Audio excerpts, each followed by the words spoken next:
वितरण कार्यक्रम चल रहा है। सीएम योगी क्या कुछ कह रहे हैं, सुनते हैं। प्रदेश के सूक्ष्म लघु मध्यम उद्यम विभाग की ओर से आज के इस मेगा लोन मेला और प्लेज पार्क के इस इंसेंटिव वितरण के कार्यक्रम में मंच पर उपस्थित उत्तर प्रदेश सरकार में मंत्रिमंडल के मेरे वरिष्ठ सहयोगी, एमएसएमई विभाग के मंत्री श्री राकेश सचान जी, प्रदेश के मुख्य सचिव श्री दुर्गा शंकर मिश्र जी, अवस्थापना एवं औद्योगिक विकास के आयुक्त श्री मनोज कुमार सिंह जी, अपर मुख्य सचिव एमएसएमई अमित मोहन प्रसाद जी, महाप्रबंधक और समन्वयक एसएलबीसी श्री समीर रंजन पंडा जी, आज के इस कार्यक्रम में उपस्थित एमएसएमई विभाग के सभी अधिकारीगण, सभी बैंकों के प्रमुखगण और प्रदेश भर से आए हुए हमारे सभी एमएसएमई के उद्यमीगण और उपस्थित बहनों और भाइयों,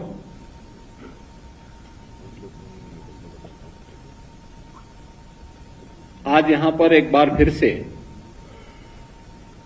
इस वित्तीय वर्ष के समापन के पूर्व ही एमएसएमई विभाग के माध्यम से जो लोन वितरण के कार्यक्रम प्रदेश के अंदर हुए हैं, यह राशि गत वर्ष की तुलना में दोगुना होने और विगत 7 वर्ष के दौरान अगर हम देखेंगे तो यह लगभग 10 गुना बढ़ने की ओर अग्रसर हुआ है। यह जो प्रगति है उत्तर प्रदेश की आर्थिक उन्नयन को तो प्रदर्शित करता ही है, बल्कि उत्तर प्रदेश के युवाओं के लिए रोजगार के ढेर सारे अवसर भी उपलब्ध हो रहे हैं। मैं इसके लिए विभाग को, बैंकर्स को हृदय से धन्यवाद देते हुए सभी उद्यमियों के प्रति हृदय से बधाई और शुभकामनाएं देता हूं। बहुत सारे कार्यक्रम आज एक साथ हो रहे हैं। अभी आपने देखा होगा, हम लोगों ने विश्वकर्मा श्रम सम्मान और वन डिस्ट्रिक्ट वन प्रोडक्ट की योजना के अंतर्गत यहां पे टूल किट वितरण की है। इससे पहले निजी क्षेत्र में भी औद्योगिक पार्क विकसित हों। उन्नाव में 11वां, यानी प्रदेश में 11वां है और उन्नाव का पहला फ्लैश पार्क का भी इंसेंटिव वितरण का एक कार्यक्रम यहां पे संपन्न हुआ है। एमएसएमई एक ऐसा विभाग है जिसने पिछले 7 वर्ष में प्रदेश के सूक्ष्म लघु और मध्यम उद्यम क्षेत्र से जुड़े हुए उद्यमियों के लिए एक नई आशा की किरण बनकर के उभरा है। यह प्रदेश के अंदर युवाओं के लिए नए रोजगार और नौकरी की संभावनाओं वाला क्षेत्र बनकर के उभरा है और यह क्षेत्र अपने अभिनव प्रयोग और नवाचार के कारण प्रधानमंत्री मोदी जी के आत्मनिर्भर भारत के लक्ष्य को प्राप्त करने की दिशा में तेजी के साथ आगे बढ़ा है। वन डिस्ट्रिक्ट वन प्रोडक्ट की योजना उत्तर प्रदेश ने 2018 में प्रारंभ की थी और विश्वकर्मा श्रम सम्मान की योजना 2019 में प्रारंभ की थी। यानी जनवरी 2018 और जनवरी 2019 में 2 महत्वपूर्ण योजनाएं हमने प्रारंभ की और उत्तर प्रदेश देश का पहला राज्य होगा जिसने एमएसएमई के प्राइवेट इंडस्ट्रियल पार्क हम लोग स्थापित कर सकें। 10 एकड़ से लेकर के 50 एकड़ के उस क्षेत्रफल में। और इस कार्यक्रम को हम लोगों ने जिस तेजी के साथ आगे बढ़ाया, देखते ही देखते 10 जनपद इस योजना के साथ जुड़ चुके हैं। यह नए भारत का नया उत्तर प्रदेश है। और हम इसीलिए बार बार कहते थे, उत्तर प्रदेश के बारे में जो धारणा थी, उस धारणा को धीरे धीरे करके समाप्त किया गया कि उत्तर प्रदेश कुछ नहीं कर सकता है। जो लोग ये मानते थे, हमारी क्षमता पर प्रश्न खड़े किए जाते थे, आज उन सबको दूर करते हुए उत्तर प्रदेश ने अपनी सामर्थ्य से सबका उत्तर दे दिया है। अब हमें किसी के सामने जवाब देने की आवश्यकता नहीं पड़ती, सफाई देने की आवश्यकता नहीं पड़ती है। हमारा कार्य हमारा जवाब दे रहा है, उसका उत्तर दे रहा है। तो अभूतपूर्व कार्य प्रारंभ हुए हैं हर एक सेक्टर में, और इस अलग अलग सेक्टर के रिजल्ट इस बात को दिखाते हैं कि उत्तर प्रदेश तो अनलिमिटेड पोटेंशियल का स्टेट था, और इसीलिए यूपी कहलाता था। कुछ लोगों ने इस अनलिमिटेड पोटेंशियल को बीमारू राज्य के रूप में बदलने का काम किया। और जब डबल इंजन की सरकार आई तो प्रधानमंत्री मोदी जी के नेतृत्व में, उनके मार्गदर्शन में, इस अनलिमिटेड पोटेंशियल को हम लोगों ने राष्ट्र निर्माण के अभियान के साथ जोड़ करके युवाओं के लिए, उद्यमियों के लिए, डेवलपमेंट के साथ उसको जोड़ने का जो कार्य प्रारंभ किया, आज उसका परिणाम हमारे सामने देखने को मिलता है। उत्तर प्रदेश देश का ऐसा राज्य है जिसने अपने एमएसएमई यूनिट को 5 लाख रुपए तक की सुरक्षा बीमा का कवर भी दिया है। और मुझे प्रसन्नता है कि 40 लाख एमएसएमई यूनिट अब तक रजिस्टर्ड हो गई हैं। कुल मिलाकर के 96 लाख एमएसएमई यूनिट में से 40 लाख का रजिस्ट्रेशन होना, इसको एक स्पेशल अभियान के तहत हर जनपद में जिला उद्योग केंद्र को और सक्रिय रूप से आगे बढ़ा देने की आवश्यकता है, जिससे हम सभी को रजिस्टर्ड करा सकें और फिर उनको जोड़ करके उनकी ग्रेडिंग करने की प्रक्रिया के साथ जुड़ सकें और अपने युवाओं को अधिक से अधिक रोजगार के साथ उसके साथ जोड़ सकें। इस दिशा में हमारा प्रयास होना चाहिए। एमएसएमई, अगर आपके पास एमएसएमई का बेस है, लैंड बैंक है, सुरक्षा का बेहतर माहौल है, तो दुनिया के बड़े से बड़े निवेश को नीचे जमीनी धरातल पर आमंत्रित करने से आपको कोई रोक नहीं सकता, कोई ताकत रोक नहीं सकती है। और प्रदेश को प्राप्त हुआ अभी हाल ही में 40 लाख करोड़ रुपए के निवेश के प्रस्ताव इस बात के उदाहरण प्रस्तुत करते हैं, जिसमें से 10.5 लाख करोड़ रुपए का निवेश का प्रस्ताव तो अभी ग्राउंड ब्रेकिंग के माध्यम से प्रधानमंत्री जी ने अभी शिलान्यास किया है। यानी ये चीजें दिखाती हैं जिस उत्तर प्रदेश में कोई आना नहीं चाहता था, आज उत्तर प्रदेश निवेश का बेहतरीन गंतव्य बनकर के देश के सामने एक उदाहरण प्रस्तुत कर रहा है। और इसके पीछे भी एमएसएमई का बेस हमारी महत्वपूर्ण भूमिका का निर्वहन करता है। और ठीक बात है, सरकार है, सुरक्षा का माहौल देना हमारा दायित्व था, लैंड बैंक बनाना, पॉलिसी बनाना भी हमारा दायित्व था। लेकिन एमएसएमई सेक्टर में जो कार्य हुआ है उसका परिणाम है कि लोगों को बहुत मेहनत नहीं करनी पड़ेगी, सब कुछ यहीं पे उपलब्ध हो जाएगा। और वह आज इस सेक्टर ने करके दिखाया है। बैंकर्स ने भी जो उदारता दिखाई है, चाहे वह डिस्ट्रिक्ट लेवल बैंकर्स कमेटी ने, स्टेट लेवल बैंकर्स कमेटी ने, परिणाम है उसका। आज देश के अंदर उद्योग को सर्वाधिक लोन देने वाला राज्य कोई है तो उत्तर प्रदेश है। आप अनुमान कर सकते हैं, मैन्युफैक्चरिंग के क्षेत्र में हम लोग अच्छा काम कर रहे हैं, अच्छी दिशा में आगे बढ़ चुके हैं। और मैं इसीलिए कहता हूं कि जिस स्पीड से यूपी चल रहा है, इस स्पीड को थोड़ा और हम पुशअप कर लें तो उत्तर प्रदेश को आने वाले 5 वर्ष में $1 ट्रिलियन की इकोनॉमी बनने से कोई ताकत रोक नहीं सकती है। ये अवश्य होगा। हमने उन क्षेत्रों में जो हमारे पास ताकत थी, उन क्षेत्रों में, उस सेक्टर में अगर हम कार्य करना प्रारंभ करेंगे, और बैंकर्स ने इस दिशा में, क्योंकि जो स्पीड बढ़ी बैंक को, यूपी का हमारा जो सीडी रेशो था, कहां 44% था, आज 56% से आगे बढ़ रहा, 57%। इसके साथ ही 57% तक इस वित्तीय वर्ष तक 57% तक पहुंचेगा। और अगले वित्तीय वर्ष में इसी स्पीड को आगे बढ़ाते हुए हमें इस सीडी रेशियो को 65% तक लेके जाना है। इसको धीरे धीरे करके बढ़ाना है और मेरा मानना है यूपी में संभावना है, यूपी इस लक्ष्य को, इस टारगेट को अचीव करेगा, क्योंकि हमें उत्तर प्रदेश के 25 करोड़ लोगों के हितों के लिए कार्य करना है और प्रधानमंत्री जी की मंशा के अनुरूप उत्तर प्रदेश को भारत के ग्रोथ इंजन के रूप में स्थापित करना है। इसके लिए मैन्युफैक्चरिंग सेक्टर को हमें अधिक से अधिक मजबूती प्रदान करना पड़ेगा और एमएसएमई सेक्टर को भी और अधिक आगे बढ़ने के लिए प्रोत्साहित करना पड़ेगा।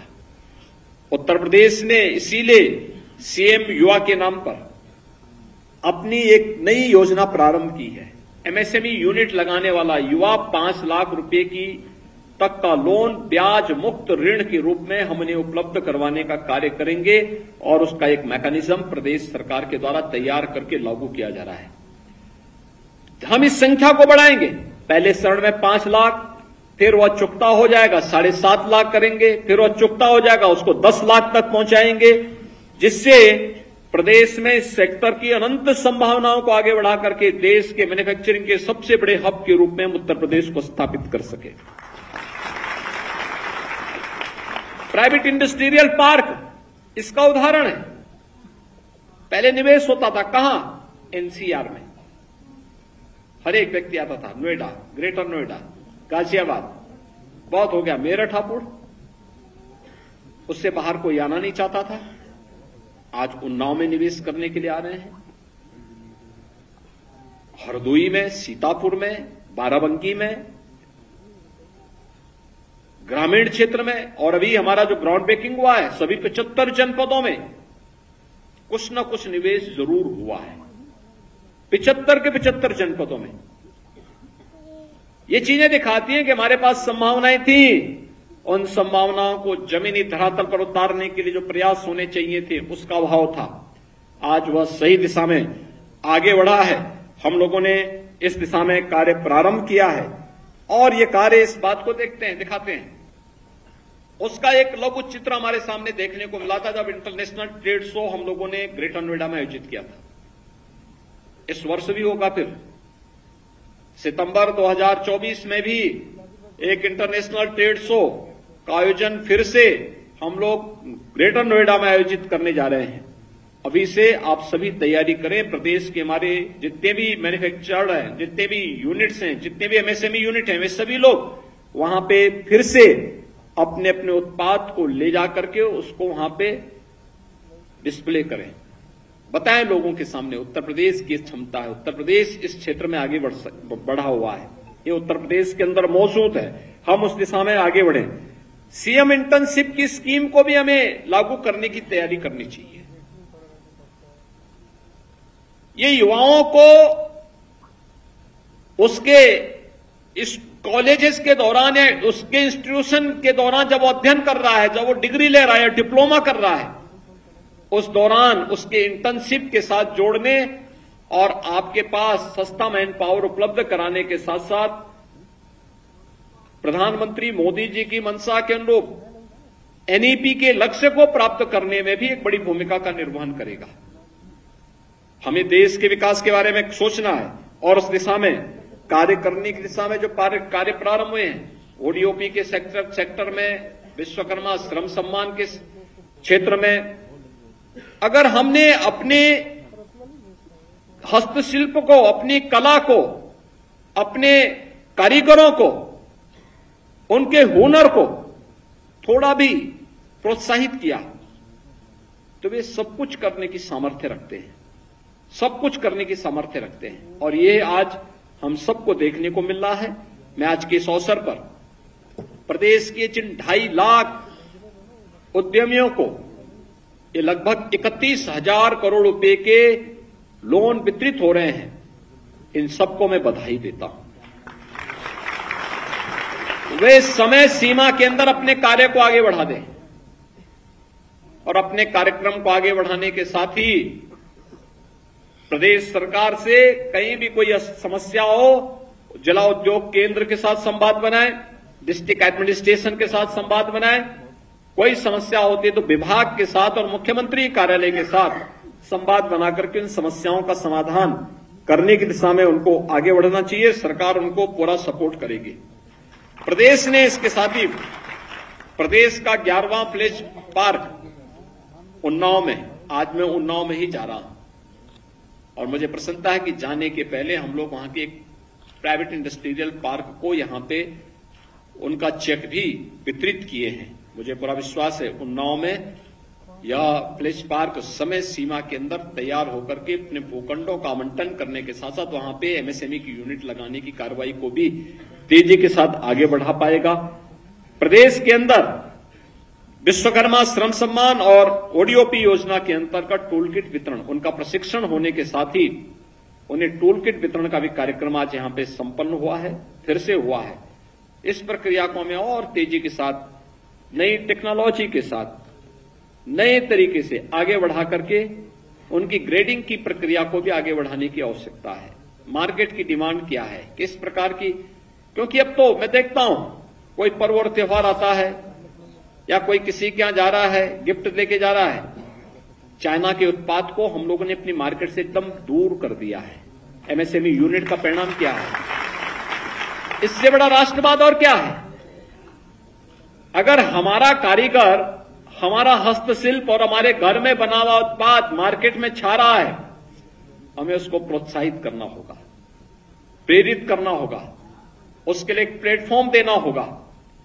और पर्व और त्योहार का इससे अच्छा आनंद और क्या हो सकता है कि हमारे लोगों के द्वारा बनाया गया उत्पाद हमारे मार्केट में छा रहा है और दुश्मन देश का उत्पाद मार्केट से दूर भागता जा रहा है। लोगों ने अघोषित रूप से स्वयं ही उसका बहिष्कार कर दिया। दीपावली हो, विजयादशमी हो, ईद हो, क्रिसमस हो, किसी भी पर्व और त्योहार के समय हम लोग देखते हैं कि अब यहां का बना हुआ उत्पाद यहां के मार्केट में देखने को मिलता है और उसमें उत्पाद तो अच्छा होता ही है, साथ साथ हमारे कारीगर, हमारे हस्तशिल्पी और हमारे उद्यमियों के चेहरे की चमक भी इस बात को बताता है कि अब उनको लगता है कि भविष्य उनका उज्जवल है। उनकी विरासत को संरक्षित करने का जो कार्य इन योजनाओं ने किया उसको भविष्य उज्जवल है। और मैं इस अवसर पर चाहूंगा कि विभाग अभी से तैयार करे, जो हमने कॉमन फैसिलिटेशन सेंटर अलग अलग जगह जनपदों में हम स्थापित कर रहे हैं, वे ग्रेडिंग तय करें, मार्केट की मैपिंग भी करें, किस प्रकार की डिमांड है उस प्रकार का प्रोडक्ट भी अगर हम उपलब्ध करवा सकें, जिसको पैकेजिंग के साथ जोड़ करके अच्छे तरीके से आप प्रस्तुत कर देंगे तो यह पूरे देश के अंदर छाने में इसको देर नहीं लगेगी, बहुत देर लगेगी नहीं। और मुझे पूरा विश्वास है कि हम सब इस कार्यक्रम को आगे बढ़ाने में सफल होंगे। मैं एक बार फिर से एसएलबीसी को ये लगभग 31,000 करोड़ रुपए के ऋण वितरण के लिए हृदय से धन्यवाद देता हूं। जिन 2.5 लाख उद्यमियों को आज ये ऋण वितरण होने जा रहा है, उन सबको बधाई देता हूं, उनके प्रति मैं अपनी शुभकामनाएं देता हूं। विभाग को इन अभिनव कार्यक्रमों को त्वरित गति से आगे बढ़ाने के लिए भी हृदय से धन्यवाद देते हुए प्रदेश के सभी एमएसएमई के जितने भी हमारे उद्यमी हैं उन सब से मैं आह्वान करूंगा, रजिस्ट्रेशन की प्रक्रिया को समयबद्ध तरीके से आगे बढ़ाएं।